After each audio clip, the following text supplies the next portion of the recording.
As informações e opiniões do programa a seguir são de responsabilidade dos seus produtores e apresentadores. Começa agora pela Ipanema Comunitária o programa Prata da Casa com Nora Prado. Olá, queridas e queridos ouvintes, queridas e queridos telespectadores, sejam muito bem-vindos a mais uma edição do Prata da Casa, sempre apresentando brasileiras e brasileiros que fazem a diferença para melhor nas suas respectivas áreas. Eu sou Nora Prado e este programa é apresentado pela Rádio Ipanema Comunitária 87.9 Ipanema FM, aqui da Zona Sul.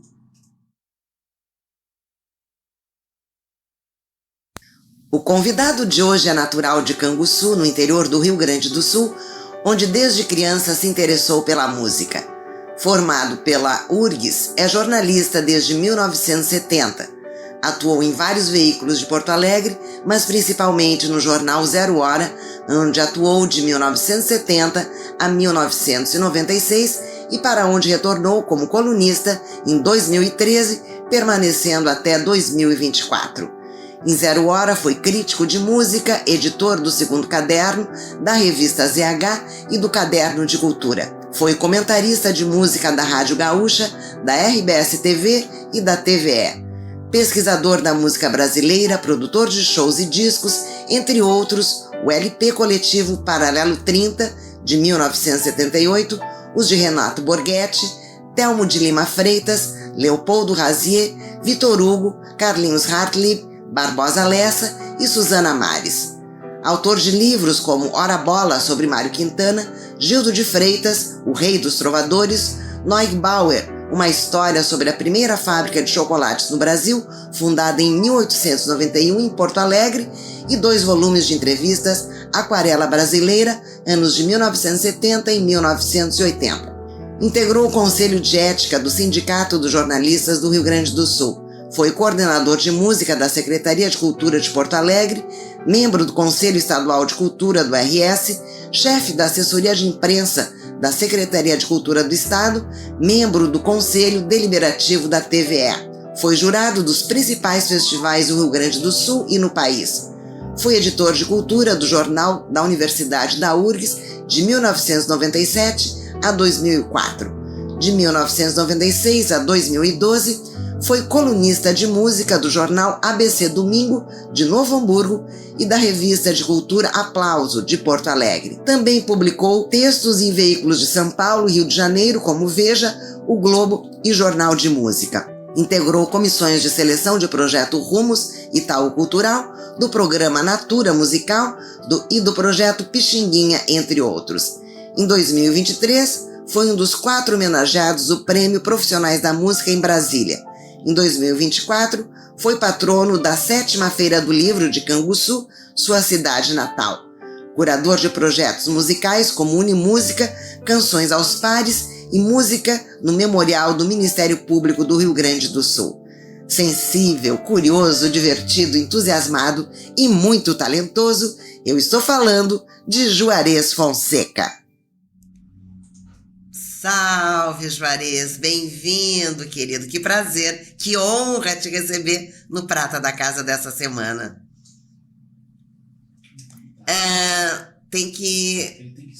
Desculpa, você tem que colocar o microfone on. A gente não está te ouvindo, desculpa. Não estamos te ouvindo ainda, tem que fazer alguma coisinha. Não sei porque que saiu. Agora sim. Tá bom, muito obrigado, Nora. Querido, vamos começar perguntando lá do comecinho. Juarez Fonseca, como foi a tua infância e juventude passada em Canguçu? E quais as pessoas da família, ou fora dela, que te influenciaram para as artes em geral e a leitura especificamente? Na verdade, eu nasci em Canguçu, mas saí de lá com 7 anos. Vim morar em Canoas, porque a minha mãe, a irmã da minha mãe, a minha avó teve 2 filhas. A irmã da minha mãe morava em Canoas onde ela e a família tinham uma farmácia, e a minha mãe e meu pai saíram de Canguçu, vieram para cá para trabalhar. Tá?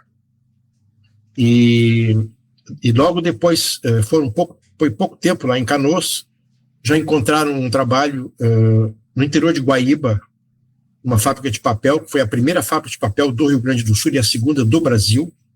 Foi fundada por alemães no quinto século XIX.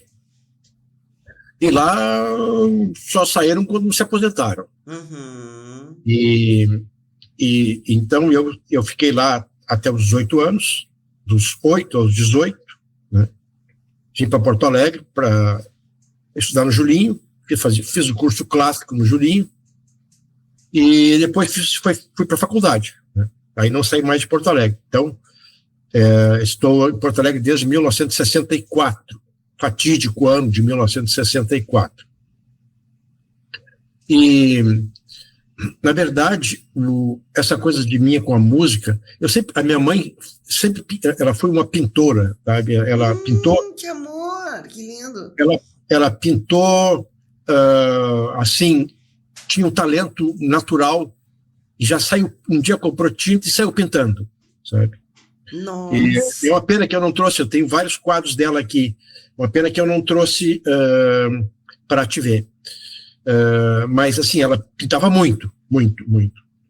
E depois casou e foi trabalhar e parou. Aí, quando se aposentou, voltou a pintar. Aí pintou muito, sabe? Todos os netos, tudo, enfim. Então, eu sempre gostei de desenhar. Ai, não diga, que lindo. Eu desenhava já lá no ginásio, enfim, de pequeno já gostava de fazer desenhos e coisas. E a música é pelo rádio, porque a minha avó, que de uma certa forma nos criou, né?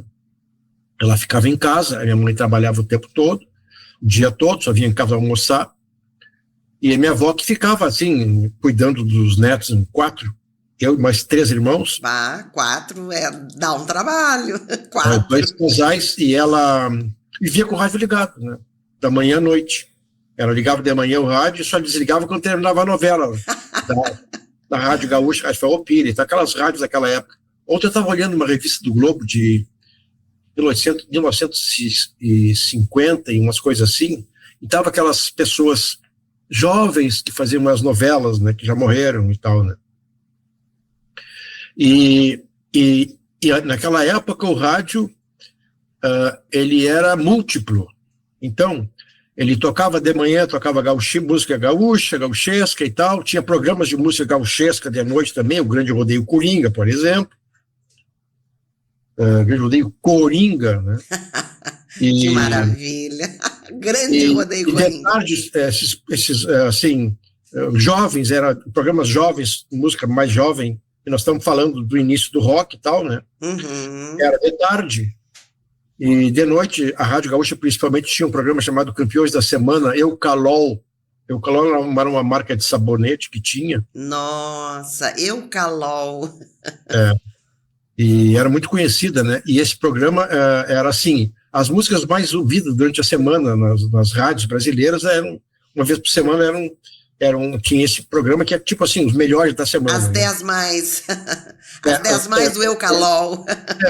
Era mais de 10, acho que eram umas 15 ou 20. Que lindo. E aí, por exemplo, a Elis Regina cantava ali, porque ela tinha recém saído ela tinha saído do Clube do Guri, porque ela não tinha mais idade para, embora tivesse 15, 16 anos, não tinha mais idade para o Clube do Guri, e foi contratada pela Rádio Gaúcha e começou a cantar esses programas Campeões da Semana Eucalol. Que maravilha. Uma das músicas que ela cantava, que eu me lembro bem, é a versão de Tonight, que era uma música do Johnny Mathis, sabe?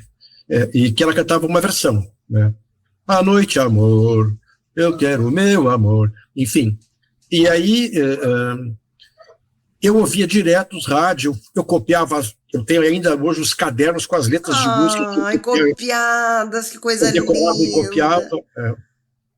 E depois a Folha da Tarde publicava, tinha uma página diária, que eu não recordo o nome como é que era o nome da página, que publicava diariamente 5, 6 letras de música. Meu Deus, que lindo, que lindo. E aí também tinha isso, né? E aí eu gostava disso, de cantar, até cantei em bailes lá, assim, Não de chegar diga! metido, mas nunca fui cantor, né? Mas a música sim ficou em mim. Depois eu, lá mesmo, lá no interior de Guaíba, eu botava som para as pessoas dançarem, reunião dançante. Que né? amor! Eu vinha em Porto Alegre, comprava disco, fazia uma vaquinha lá, comprava disco e levava para tocar, discos novos e tal. Aham. Depois, no centro acadêmico, eu comecei a comprar discos no centro acadêmico e eu conheci o José Delia, que era um cara que trabalhou em rádio há muito tempo, era um vozeirão assim, de rádio, que ele era o divulgador na época da gravadora Philips. Aí ele começou a me levar discos da Philips para lá, entendeu? Então eu ficava às tardes lá, quando não estava trabalhando, botando som no toca-disco do centro acadêmico Franklin Delano Roosevelt. Ou seja, a música sempre foi um grande prazer e uma grande companheira tua. Foi. Sempre. Que maravilha! Como foram os primeiros anos de faculdade e, posteriormente, esse início de carreira já na Zero Hora, que naquela época já tinha muito prestígio? Na verdade, eu entrei na faculdade em 1967. Em 69, em 68 eu participei do projeto Rondon. Sim, sim. E na volta, eu fiz uma matéria e fui oferecer a matéria para Zero Hora. Mas que audacioso! E isso em 69. Tá? E saiu uma página página central da Zero Hora com aquela matéria. Que tá? beleza!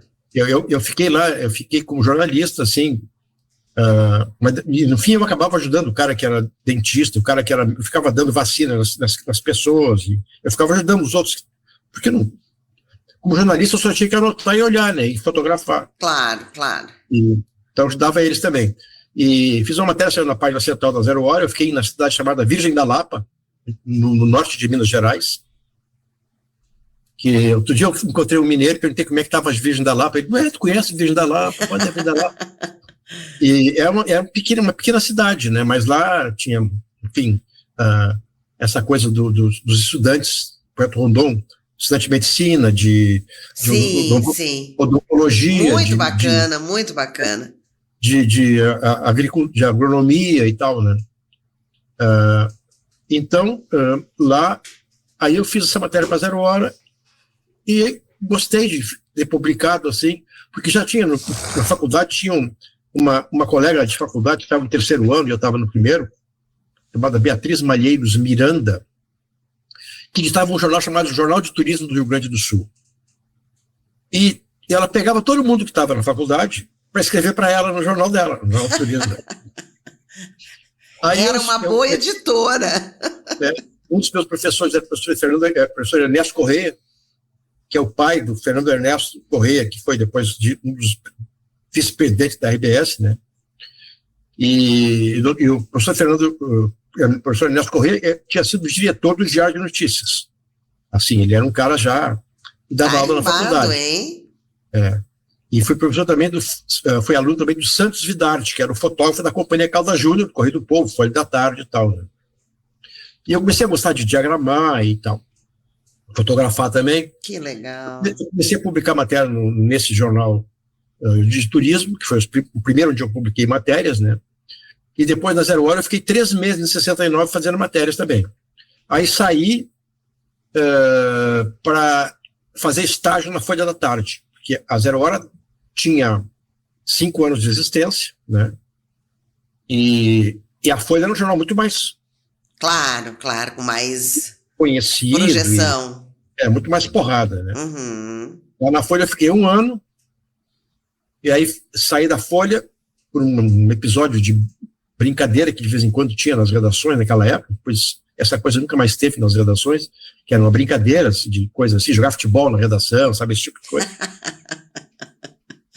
Aí eu fui para fazer freelancer para a editora Abril, matéria para Veja, para Realidade. Ai, que maravilha. E aí fui para Zero Hora. E eu editava, desde 67, eu editava um jornal chamado CPG, que era, por extenso, a partir da sigla do Clube do Professor Gaúcho. Porque lá no centro acadêmico eu comecei a dirigir o cursinho, reaglutinei o cursinho pré-vestibular que o centro acadêmico tinha. Né? Dentro da universidade, com professores sendo alunos da universidade, preparar para o vestibular. Que legal! Então, aí eu conheci uma das alunas do cursinho pré-vestibular, que trabalhava na incorporadora Rafo. Aí ele disse, olha, eles querem fazer um jornal lá, tu quer falar com ele? Claro, fui lá, falei com o Walter Rafo, que era o diretor, o presidente da incorporadora, que estava construindo o Clube Professor Gaúcho, ali em Ipanema. Sim, aqui do lado da minha casa. Água ali. Aqui eu assisti desde o início, desde a primeira pedra da construção daquele prédio lá. O CPG é apoiador da rádio Ipanema Comunitária. Muito obrigada aqui ao vivo para eles, um abraço. Então esse jornal, que era CPE, era CEPEGE, por extenso, né? Que ele publicava matérias em geral, assim, mas focado na questão do professor, né? E do clube. E aí depois esse jornal virou Exemplar, que ele foi um sucesso, que a gente teve era eu mais 3 colegas, Ademar Vargas de Freitas, Sérgio Becker e Adélia Porto, e depois a Sônia entrou, minha mulher, que eu fiquei namorado dela na faculdade, e nós estamos casados, por incrível que pareça, há 54 anos. Ai, esse casal é uma beleza, vida longa, querido. 54 anos. Então, aí depois ela entrou para fazer música sobre psicologia e sobre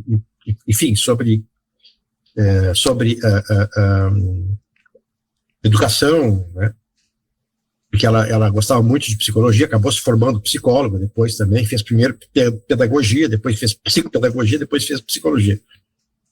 E então, esse jornal cresceu vertiginosamente, porque a gente começou a ser, os nossos mestres, além da faculdade, era o Pasquim, era a Veja, era o Jornal da Tarde. Que maravilha, que época de ouro, né? O Jornal da Tarde tinha sido lançado pela empresa do Estado de São Paulo, do Estadão, né? E era um jornal vespertino, que, assim, como diagramação moderna, e sabe, lá eu li pela primeira vez Tarek de Souza, escrevendo sobre música, Ezequiel Neves, escrevendo sobre música, Maurício Kubrusli, que eu me liguei negócio de escrever sobre música, né? Que tu adorava, tua paixão. E o Jornal do Brasil na época, estava começando que era o principal jornal brasileiro, né? Estava publicando criou um caderno B. Foi o primeiro caderno de artes e espetáculos da imprensa brasileira. Foi do Jornal do Brasil, que interessante. Criado pelo... agora não vou lembrar o nome dele, mas daqui a pouco eu me lembro. Que é um grande jornalista. Então a gente começou assim. Aí eu fui para Zero Hora depois, porque o Maurício Sirotes, que acompanha esse jornal CPG Exemplar, que cresceu e ficou grande, aí tinha vários colaboradores que eu pegava os meus colegas jornalistas, tipo Danilo Urso, Braga, enfim, até o próprio Antônio Brito, que depois seria governador do estado, estava começando também. E Maurício Sirotes, que viu aquele jornal, que era impresso nas oficinas da Zero Hora, e me chamou, porque você não queria trabalhar na Zero Hora, e eu fui para Zero Hora, né? Aí fiquei em 71, e em 72 eu comecei a escrever sobre música. Eu fui na Rua da Praia, comprei 2 discos na loja, tinha uma loja de discos ali chamada, na Rua da Praia tinha umas 3 ou 4 lojas de discos, mas aí as que eu comprei foram chamadas Artes Reunidas. Comprei 2 discos, o Expresso 2222 do Gilberto Gil. Maravilhoso! E um disco de uma banda inglesa chamada T-Rex, né? Que era uma banda de rock, é um pop diferente de Beatles, Stones, uma outra coisa assim, pop mais eletrônica e tal, né? E foi o primeiro disco que eu comentei, foi o do Gil, e nesse jornal Exemplar, eu fiz a primeira entrevistão com o Gil, né? Ai, que maravilha, que glória! Foram 4 páginas desse jornal, 4 páginas.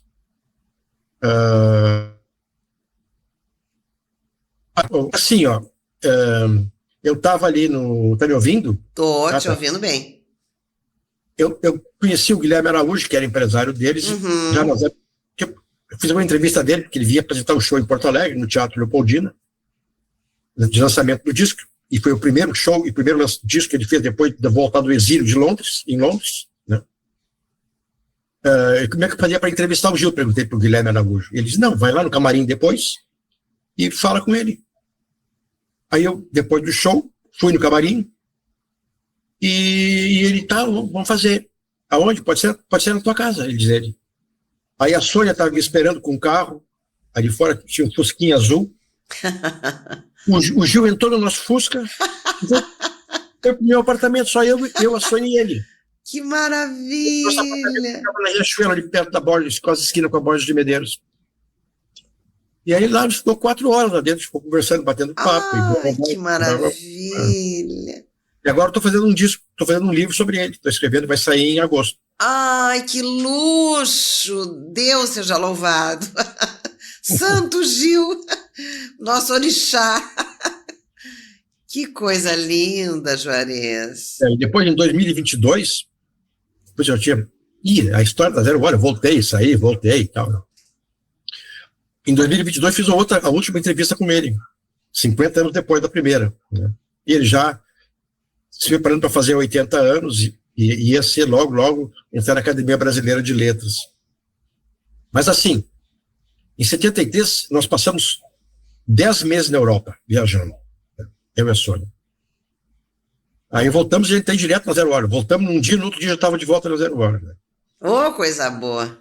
E aí comecei com uma coluna, né? Tinha uma coluna todos os sábados, no jornal de música. Né? Fui editor do ZH Variedades, que foi um caderno. No início da Zero Hora, as páginas tinha clubes, o Gasparotto, que era coluna social, Elia Ribeiro, que escrevia sobre... Lembro, muito bem. Mulheres e moda e tal. Assim, e tinha o roteiro, né? E era dentro do corpo do jornal. Depois do esporte. E eu criei, como editor, um caderno, ZH Variedades, que depois virou o segundo caderno. E aí, seguiu assim, eu fui editor de cultura, saía, voltava, criei a revista ZH, criei um caderno de sábado chamado Guia, e em 96, 2 anos e meio depois que veio para Porto Alegre, veio dirigir a Zero Hora um jornalista paulista chamado Augusto Nunes. Ah, socorro! Pelo amor de Deus! Eu fiquei lá, cansei do cara e da turma dele, né? Que horror! É um horror, aí negociei a minha saída direto com o Marcos de Vosken, que era um diretor da área do jornal. Era o segundo, digamos assim, depois do Maurício, para o jornal. Né? Negociei com ele a minha saída, sem falar nada para o Augusto Nunes. Né?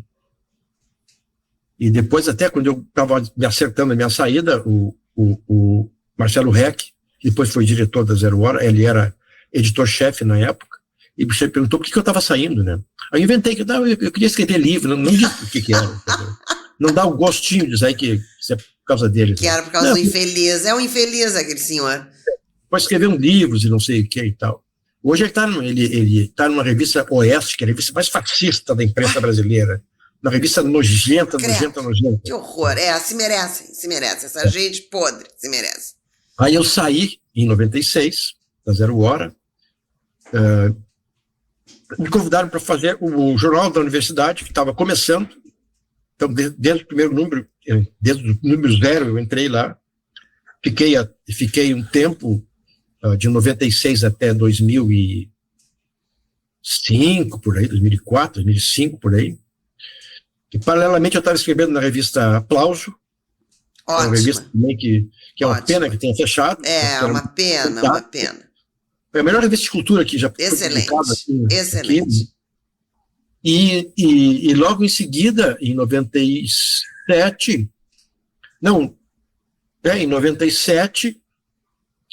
o Mola, que é o Nelson Matzenbacher Ferrão, que era um dos editores da Zero Hora, que tinha saído na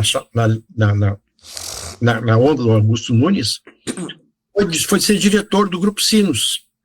Me convidou para fazer, escrever no jornal que estava sendo criado, ABC Domingo. Aí eu fiquei lá de 2007 a 2010, a 2012. E em 2013, a Cláudia Laetano, aí saí de lá, tá? Fiquei uns meses sem jornal, sem nada. E aí a Cláudia Laetano um dia me convidou para para fazer uma matéria sobre o professor Luiz Oswaldo Leite, para o caderno de cultura da Zero Hora, que na época se chamava Proa. E eu fiz, e ela soube que eu tinha saído do Grupo Sinos, convidou para voltar a fazer uma coluna na Zero Hora. A coluna começou mensal, depois passou para quinzenal. E assim foi até junho do ano passado, 2024, quando eu saí dessas reformas que eles fizeram lá também. Essas reformas que só esvaziam, né, os grandes nomes, as grandes cabeças, né, eles se livram do melhor, né, é um absurdo, não dá para entender, né. E aí saí de lá e comecei a fazer matérias especiais para o Jornal do Comércio. Ótimo. Estou fazendo livros, comecei a fazer livros também, né, publiquei em 2021 o primeiro volume do livro Aquarela Brasileira, de entrevistas. Ano passado saiu o segundo volume, primeiro volume anos 1970, segundo volume anos 1980. Agora, depois que eu lançar o livro do Gil, que eu estou terminando agora, eu vou lançar o volume 3, que é anos 1990, e deve ter um quarto. Juarez, graças a Deus, coisa maravilhosa.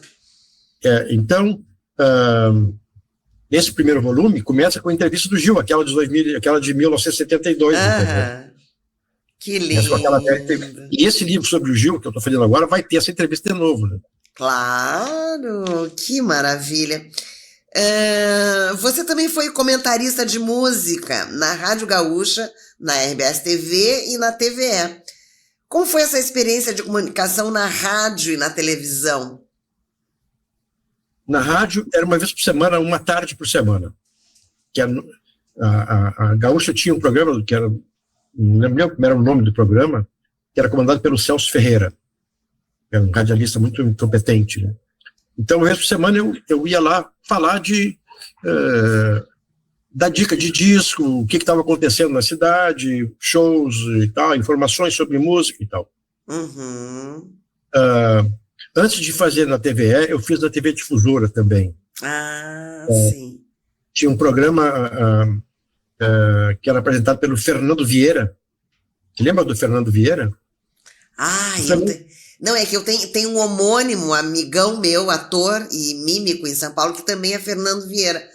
Agora eu não estou lembrando do gaúcho, Fernando Vieira. Fernando Vieira, ele tinha programa na TV Guaíba, depois, bastante tempo também.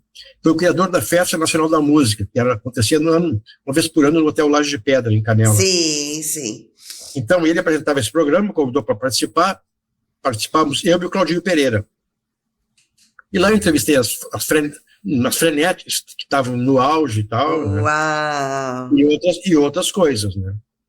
E aí depois fui para a TVE, também era uma vez por semana, eram tipo assim, 7h30, 8 horas, uma coisa assim. É por aí. Né? E na RBS TV, foi substituindo o Celso Loureiro Chaves, que tinha saído. Ele fazia. Sim. Desculpa. Substituindo o Pedro Sirotsky, que fazia. Pedro Sirotsky. O Pedrinho saiu e eu comecei a fazer uma vez por semana também, fazer uma janela de música, né? Assim, semelhante àquela que eu fazia na rádio, sobre shows da cidade, o que estava acontecendo, de vez em quando alguma entrevista, uma coisa assim, né? Que bacana. E a experiência em rádio foi isso. A TV eu nunca gostei muito de TV. Ficava meio inseguro, assim. Sim. Nunca foi nunca foi a minha área, né? Juarez, você é um grande pesquisador da música brasileira, produtor de shows e discos, entre outros, o LP coletivo Paralelo 30, de 1978. Como foi essa experiência? Pois é, a música de Porto Alegre, naquela época, anos 70, estava começando a ser um palco para a música brasileira e música internacional. Não tinha antes. Os shows nacionais, primeiro, não tinha teatro. O teatro que tinha era o São Pedro, que estava fechado para obras, né? A Dona Eva, depois que foi reinaugurado, ficou, não sei, foi muito tempo fechado. Muitos anos, sim. Então, foi sendo reconstruído, vamos dizer assim, né? Refeito, né? E então, Porto Alegre não tinha um teatro. O Teatro Leopoldina foi inaugurado em 65, se não me engano, e era mais para teatro mesmo. A peça inaugural a peça que inaugurou o Teatro Leopoldina, acho que foi uma peça com a Bibi Ferreira, foi My Fair Lady, com a Bibi Ferreira, né? Bom, eu trabalhava, nesse tempo, assim, num laboratório farmacêutico chamado Tenax, que ficava ali, a sede ficava ali na Praça do Portão, e eu trabalhava no laboratório por quê? Porque meu padrinho, que era farmacêutico, me conseguiu trabalho ali. Ele precisava trabalhar, eu estava morando com meu avô, precisava trabalhar. E uma das salas, bom, e o diretor do prédio e do laboratório era um comendador honorário do Líbano em Porto Alegre, era o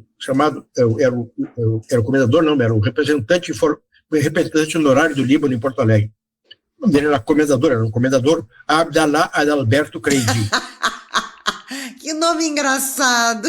E foi quem construiu o Teatro Leopoldina. E o primeiro diretor do teatro foi um camarada chamado o seu Joffre Miguel. Joffre Miguel, sim. Joffre Miguel. E o escritório do teatro era ali no mesmo prédio, como era do mesmo dono, no mesmo prédio que funcionava onde eu trabalhava, entendeu? E conhecendo ele, então eu ganhava ingressos para o teatro. Então. Que beleza! E, enfim, então, o que eu estava dizendo? Onde é que você tinha perguntado? Fugi da... Não, sobre o LP Paralelo 30, o coletivo. Então, Porto Alegre quase não tinha música, sabe? Os shows que vinham eram shows em bailes, no União, no Petrópolis, na Sojipa, no Gondoleiros, no Teresópolis, enfim, nesses clubes sociais de Porto Alegre.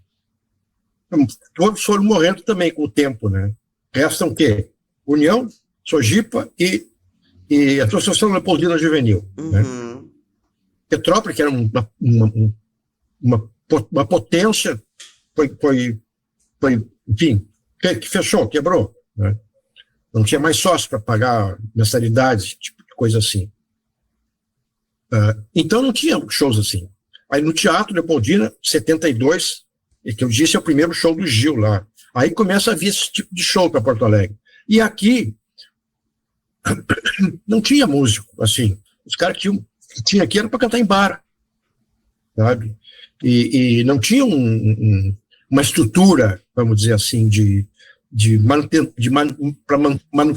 para manter uma carreira. Aqueles festivais da Faculdade de Arquitetura de 68, 69 já mostrava alguns músicos, Geraldo Flack, Paulo Dorfman, Carlinhos Artleb, Cláudio Levitan e alguns outros daqui, mas muita gente de fora também, universitários, né? Era para universitários, né? Vanderlei Falkenberg. Mas terminava o festival e fazia o quê? E agora? Entendeu? Pois é. O Carlinhos foi o primeiro a montar um grupo, fazer um show, né? O show dele chamava Voltas. O Carlinhos tinha ido para... Eu conhecia ele na faculdade, foi meu veterano da faculdade. E ele já fazia showzinhos assim, com voz e violão na Faculdade de Arquitetura, por ali, aquelas coisas assim no ambiente universitário. O Carlinhos foi para São Paulo, foi trabalhar com Teatro Oficina, enfim, viajou com Teatro Oficina, e ele veio para Porto Alegre e montou esse show, Voltas, Logo em seguida, ele criou as rodas de som no Teatro Arena, em 74. Eu lembro, eu fui a algumas, sim. E essas rodas de som foram o início de muitas coisas. E em seguida, a Rádio Continental começa a... Porque vê, sabe, alguma coisa está acontecendo, tem roda de som, tem show aqui, a rádio começa a tocar e gravar músicas daqui, de músicos daqui. Então, a primeira vez que Carlinhos Aquino tocou numa rádio foi pela Rádio Continental. A primeira vez que Hermes Aquino tocou num rádio foi pela Rádio Continental, gravado no estúdio da rádio. Tá? Assim foi. Almôndegas também. Então, começou a rádio a tocar a música daqui. E começou a se gravar discos, entendeu? Aí começou a ter efervescência. E o Paralelo 30 é um resultado dessa efervescência. O Raul Elvanger estava começando... Porque também, em 1971, começa a Califórnia da Canção Nativa, em Uruguaiana. E representou uma revolução na música nativista, na música regional do Rio Grande do Sul. Estava parada, entendeu? O que era a música regional do Rio Grande do Sul naquela época? Teixeirinha. Hildo de Freitas, entendeu? Hildo de Freitas foi o maior trovador da história do Rio Grande do Sul e tal, mas, enfim, não era essa coisa assim, mais bem acabada, como as músicas que começaram a participar da Califórnia. A Califórnia, ela surge para ser uma espécie assim, de anti-Teixeirinha, aquela música anti-Teixeirinha. Teixeirinha era para grossura. O cara que falava errado, que não usava plural, aquela coisa, entendeu? Sim. Então, surge aqui caras universitários, Luiz Coronel, por exemplo. Sim. O Letras, e outros, né? Ivaldo Roque, Jerônimo Jardim, enfim, e outros que estudavam, grandes poetas, Aparício Silva Rilo, enfim. Então, e em 78, e 77 é criada, fim de 77, início de 78, é criada a gravadora Isaek em Porto Alegre. Lembro! A Isaek é a instituição sinodal de não sei quantos aqui, uma organização internacional da religião dos protestantes, né? E eles tinham um estúdio de gravação, em 2 canais, que gravava anúncios. E gravava, assim, pessoal dessa dupla regionalista, assim, sabe? Para que depois ia lançar os discos pelas gravadoras do centro do país. Por uma gravadora, que era a Continental, que fazia isso. E a Isaek ganha uma mesa de gravação de 16 canais da matriz alemã. Põe no estúdio aquilo ali. Essa mesa simplesmente era igual à melhor mesa de gravação que tinha no Brasil. Uau. Era a altura da melhor que tinha no Brasil. E convido o Geraldo Flack para ser diretor de produção. Crio uma gravadora, quer dizer, convido o Geraldo Flack para criar uma gravadora, enfim, e administrar essa questão aí de criar uma gravadora no Rio Grande do Sul. Que legal. E o Paralelo 30, o primeiro disco lançado pela gravadora Isaek foi o do Plauto Cruz. Não recordo o título desse disco. Mas foi o primeiro e já tinha sido gravado no estúdio anterior da gravadora. Ele é o primeiro disco da gravadora Isaek do Plauto Cruz. O segundo, e o primeiro gravado nesse estúdio, é o Paralelo 30. Aí, quando eu soube que o Geraldo, que eu já conhecia, dos festivais da arquitetura, aquele negócio todo, e era meu amigo, eu fui lá, propus para ele fazer um disco. Que legal. Com essa nova turma de Porto Alegre. E qual foi a minha ideia?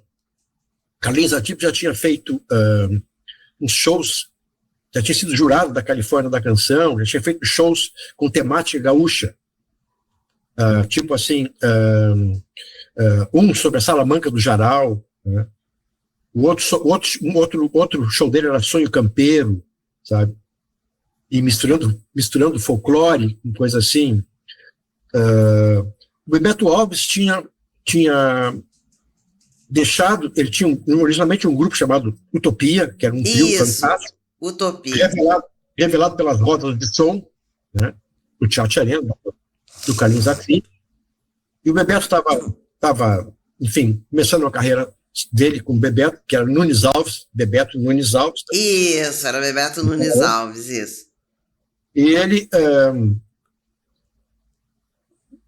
era um cara de Uruguaiana, que criado também, ouvindo rádio, criado no meio do rock, mas também ouvindo rádio folclórica da Argentina, e tipo assim, e gostava de milongas, e começou a fazer milongas. Isso, lindo o trabalho dele. Bah. O Raul Elvanger tinha voltado há pouco do exílio também, e tinha muito. O exílio dele foi no Chile, grande parte, um pouco na Argentina, e ele tinha ouvido e ficado amigo de gente da Argentina, que na Argentina a coisa da chamada folclore com a música popular sempre foi meio imbricada, meio junta, assim, meio sabe, meio parecido, uma coisa, às vezes, nem sempre, mas enfim, às vezes. O Cláudio Veracruz, que era músico de um grupo chamado Som 3, com Hermes Aquino e mais outro músico, influenciado por Beatles. O Cláudio Veracruz estava fazendo, eu vi ele cantando um dia, estava em 72, tocou como um garoto, foi com a sua guitarra lá para o palco do Gilberto Gil, e o Gilberto Gil, sobe, ele foi lá e soube. Maluco, o Gil permitiu isso, imagina que artista permitiria isso hoje. Que um guitarrista desconhecido, guri desconhecido, fosse subir no palco para tocar com ele. Já era um músico famoso, já era um super músico, famoso nacionalmente, né? E o Cláudio estava fazendo umas coisas com temática gaúcha também. E o Nelson Coelho de Castro, também, revelado pelas rodas de som, tudo isso. Porto Alegrense mais não puder, sabe? Ele era, muito. E ele fazia samba, ele fazia umas coisas, e tinha uma linguagem muito própria e tal, né? O Carlinhos tinha feito eu tinha falado essa coisa de temática assim, e tinha uma coisa também que ele foi com a Teatro Oficina não, ele trabalhou no Tuca também, que é o Teatro Universidade Católica, foi para Chile, não sei lá, e trouxe um charango, e começou a ouvir música, e fazer música latina, assim, da Cordilheira e tal, né?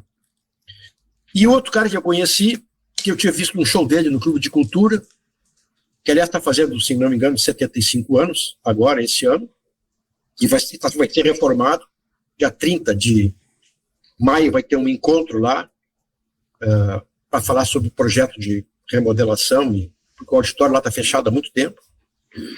O Nando Dávila tinha ouvido ele, e ele tinha participado de uma Califórnia, uma música chamada Cisplatina, uma coisa assim, entendeu? Aí eu juntei essa coisa da emergência da coisa regional, falar do Rio Grande do Sul, com ritmos daqui, com temática daqui, e ao mesmo tempo caras formados no pop, né? Caras com conhecimento de pop. Claro, né? claro. E juntei esses 6 para fazer o Paralelo 30, né? E o Geraldo topou na hora, foi ele que deu o nome, o Geraldo falou que foi ele que deu o nome. É lindo esse nome, Paralelo 30, eu tenho um poema com esse nome, é lindo, lindo. E depois, logo depois foi usado pelo Cleiton Cledir também, né? Paralelo 30, deu para tudo, baixo astral, e enfim.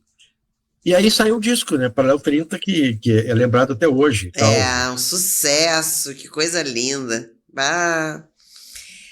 Agora tem uma outra estrela da música com quem você trabalhou bastante, né? Que é um fenômeno, que é o Renato Borghetti. Como é essa relação musical entre vocês dois? Isso aí, bom, eu já tinha visto, mas só, não tinha falado com ele, nesse ambiente dos festivais, o Renato. Garoto tinha o quê? 17, 16, por aí. Ele para lá e para cá e tal. E a figura dele sempre chamou atenção, aquela figura, ele se apresentava, um cara alto. Cabelão. Não, mesmo de bombate, não fazia o tipo gaúcho, porque ele não usava bota, usava uma alpargata. Isso! E nem usava lenço, usava uma camiseta. Uma camiseta, isso. Jeans, assim, né? Era t-shirt, né? Um gaúcho atualizado, né? Atualização do gaúcho. Cabelo nos ombros. Isso, né? Lindo. E um chapéu praticamente escondendo os olhos deles. Uma figura. E aí eu já me dava com o Ayrton dos Anjos, que foi um cara, o maior produtor de, Rio Grande do Sul, de discos que o Rio Grande do Sul já conheceu, já teve, morreu 2 anos atrás. E o Ayrton já tinha gravado vários, sabe? Tinha gravado a própria Califórnia da Canção, já tinha gravado outros festivais e tal, muitos outros músicos. E ele tinha sido, assim, namorado da Elis também, né? E tinha uma loja. Nossa, olha, namorado da Elis no currículo não é para qualquer um. Tem um livro sobre ele, escrito pelo Roger Lerina e o Márcio Pinheiro, que é bem interessante. Que legal. Sobre o patinete. A apelido dele era patinete, dado pela Elis. E pelo jeito que ele dançava e tal, né? Parecia que ele estava andando de patinete quando ele dançava, segundo ela. Segundo ele, contou também o dela, né? Enfim. E eu fiquei bem amigo dele. Como eu vivia nos festivais, encontrava ele nos festivais, eu e o fotógrafo da Zero Hora, Tude Munhoz, estávamos sempre juntos. Fazia cobertura da Zero Hora dos festivais para Zero Hora, né? Que tinha um rádio, tinha uma coisa assim, era um fenômeno novo, né? Então a Zero Hora dava uma chamada na capa e página central. Sabe? Aí o Ayrton soube que o Porghetti estava gravando um disco, que ele queria lançar um disco, ia tentar lançar um disco por conta própria, né? Porque naquela época também o Nelson Coelho de Castro já tinha lançado seu primeiro disco solo,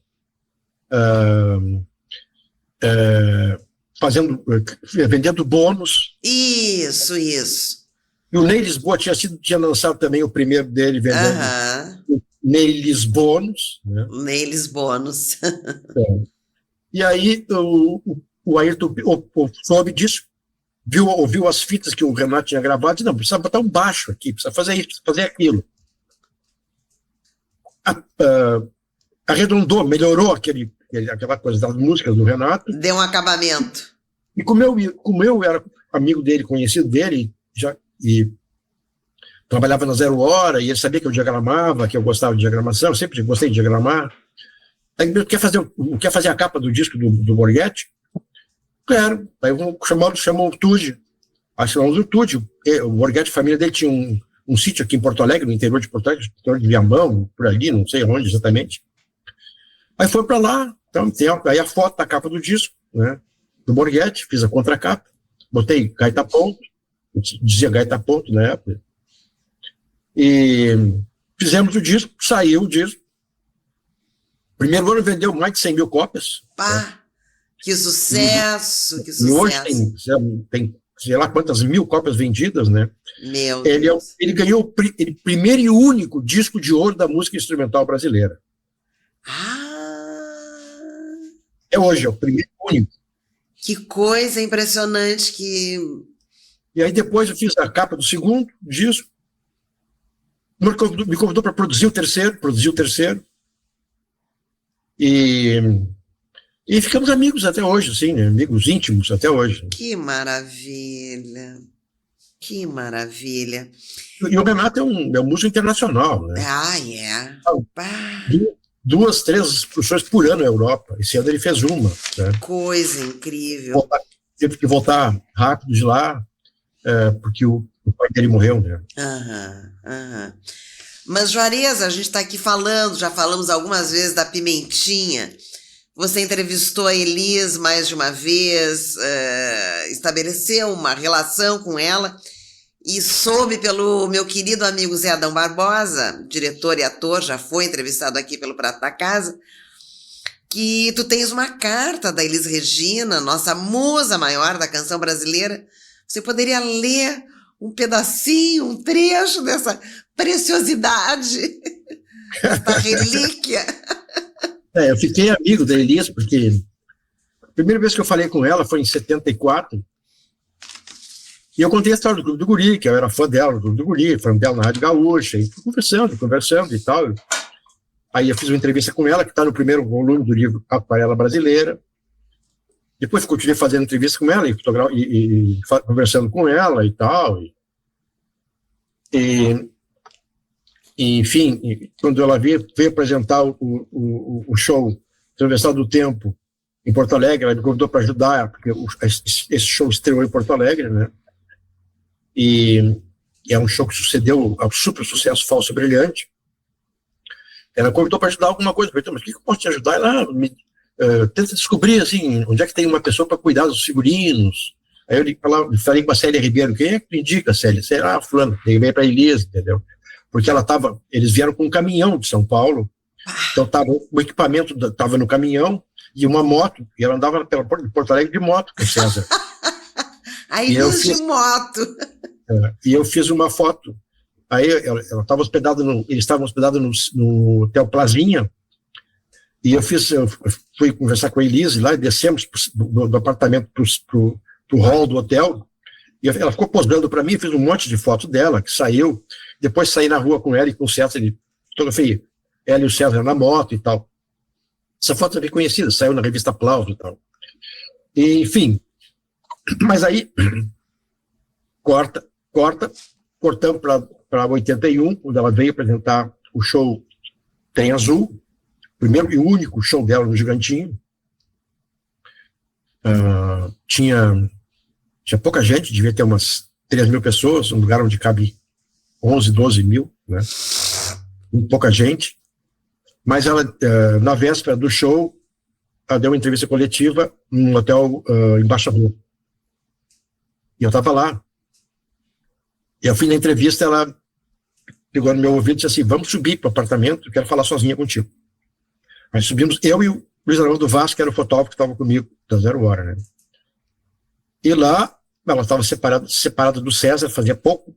Lá, logo depois chega no apartamento o namorado atual dela, um advogado paulista chamado Samuel McDowell de Castro. E, enfim, ficamos conversando e ela ficou derramando um monte de satisfações, de coisas e tal. Entrevista longa que o editor da revista ZH não quis publicar. Não quis?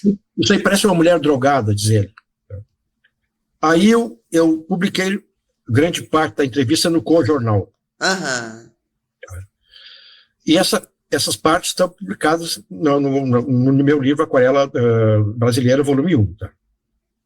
Então, foi esse dia, nós saímos, no dia seguinte nós fomos pro show, aí eu levei a minha filha no camarim para conhecê-la, que tinha 4 anos, 5, 81, tinha 6 anos, e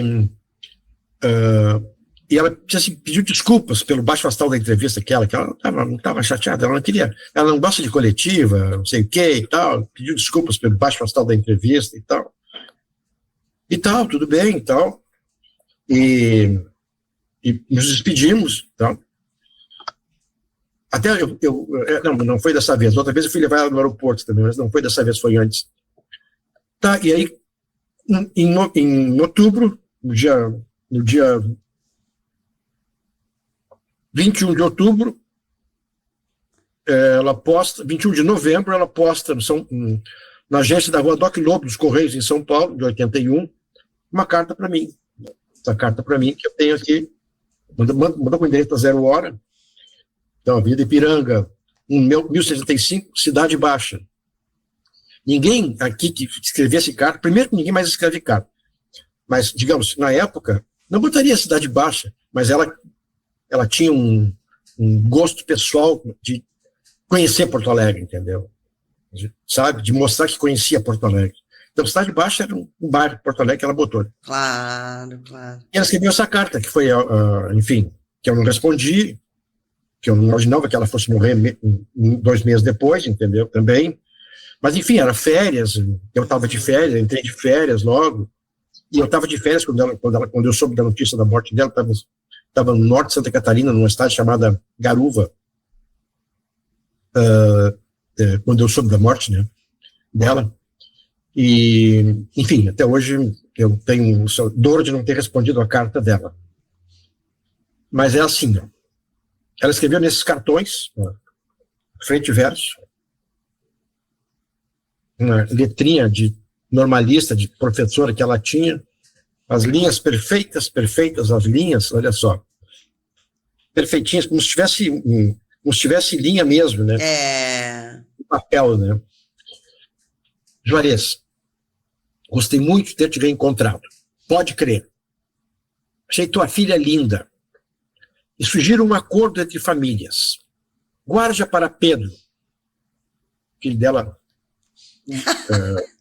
filho dela depois do João Marcelo, Sim. é o Pedro, depois a Maria Rita. Guarde-a para Pedro. Rapaz simpático, loiro, gente fina e com bom dote. A mãe garante. E deverá ser bom de cama, suponho. Tem um bom, entre aspas, instrumental. É cheio de doçura e meiguice e gosta de um beijo na orelha. Ai, que amor. Vê se a gente encontra um espaço para se escrever, um telefonar. Vamos parar com essa besteira de que o país é imenso, sempre estamos ocupados e bom mesmo é um canto silencioso, alguns, entre aspas, livros, discos e nada mais.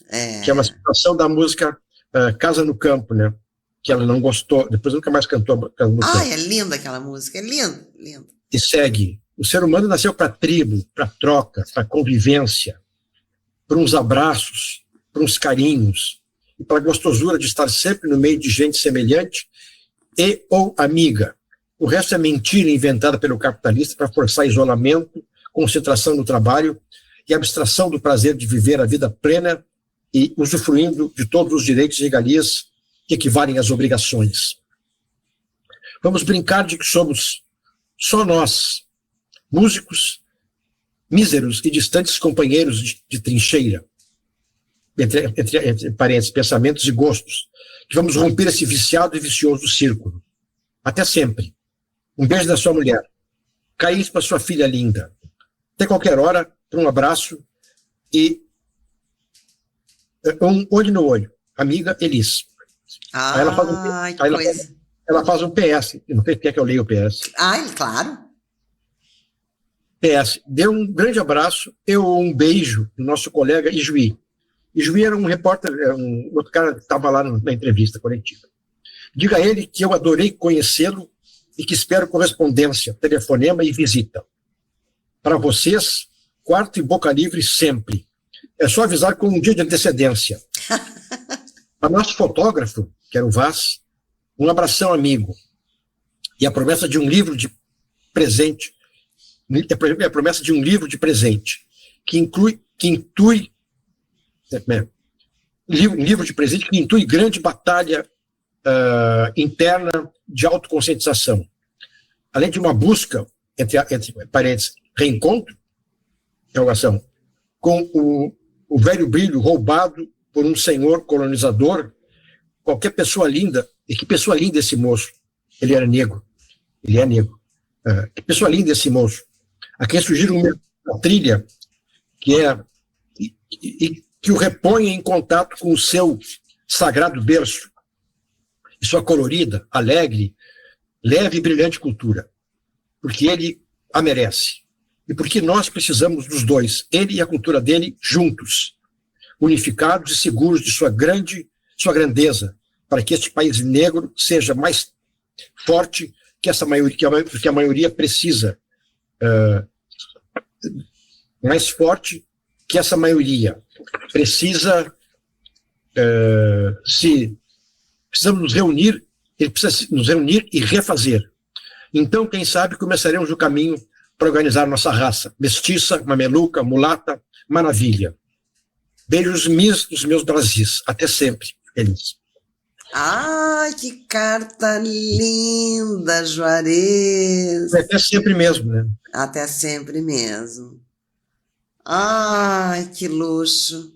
Meu amor, infelizmente não temos tempo para mostrar algumas das imagens que eu sempre faço com os momentos significativos, mas eu preferi ter a leitura da carta da Elis.